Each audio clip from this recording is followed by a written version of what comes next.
వచ్చినప్పుడు ఆషు రెడ్డి పరిచయమైంది. పరిచయం అయ్యేటప్పుడు నేను అమెరికాలో చదువుకున్నాను. సినిమా అవకాశాల కోసం హైదరాబాద్‌కి వచ్చానని చెప్పి ఆషు రెడ్డి చెప్పింది. సో, అప్పటినుంచి వాళ్ళు ఫ్రెండ్‌షిప్ చేశారు. ఫ్రెండ్‌షిప్ తర్వాత ప్రేమైంది. తర్వాత ప్రేమించుకున్న తర్వాత నేను నిన్ను పెళ్లి చేసుకుంటాను. నువ్వంటే నాకు చాలా ఇష్టం. సో, మనం భవిష్యత్తులో పెళ్లి చేసుకుందాం అని చెప్పి ఆషు రెడ్డి ఈ ధర్మేంద్ర అనే అతన్ని నమ్మించి అతని దగ్గర నుంచి విడతల వారీగా కారు కొనుగోలు చేసింది. తర్వాత బంగారం కొనుగోలు చేసింది. తర్వాత కొన్ని ఆస్తులు కొనుగోలు చేసి తన పేరు మీద రిజిస్ట్రేషన్ చేసుకుంది. సో, అతను కూడా నాకు కాబోయే భార్య కదా అని చెప్పి తను మొత్తం కూడా తనకి ఏది అడిగితే అది కొనిచ్చాడు. దాని విలువ దాదాపు 9,35,00,000. అలాగే ఆషురెడ్డి సిస్టర్ కూడా రూ. 50,00,000 ఇచ్చినట్టుగా. ఎందుకంటే ఈ హైదరాబాదు సైబర్ క్రైమ్ స్టేషన్‌లో నమోదైనటువంటి ఎఫ్ఐఆర్‌లో ధర్మేంద్ర అలాగే సత్యనారాయణ తండ్రి కొడుకులు పెట్టినటువంటి కేసే నేను చెప్తా ఉన్నా. సో, మోసానికి పాల్పడింది.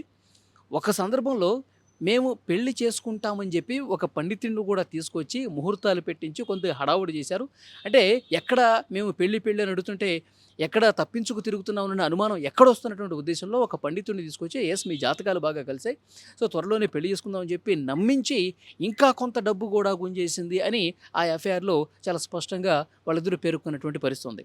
సో, పోలీసులు కూడా ప్రస్తుతం వివరాలు సేకరిస్తా ఉన్నారు. ఆషిరెడ్డి మీద కేసు నమోదైంది కాబట్టి, ఆ వివరాల ఆధారంగా వీళ్ళు ఇచ్చినటువంటి వివరాలను బట్టి వీళ్ళు ఆధారాలు సేకరించే పనిలో ఉన్నారు. బ్యాంక్ ట్రాన్సాక్షన్స్ ఏవైతే ఉన్నాయో వాటిని కూడా పూర్తిగా సేకరిస్తున్నటువంటి పరిస్థితి ఉంది. అంటే పెళ్లి పేరుతో, ప్రేమ పేరుతో నమ్మించి మోసం చేసి అతిపెద్ద భారీ ఆర్థిక మోసానికి ఆషురెడ్డి పాల్పడింది.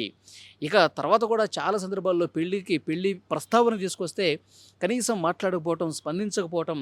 సరే నువ్వు పెళ్లి చేసుకోకపోతే చేసుకోపోయావు.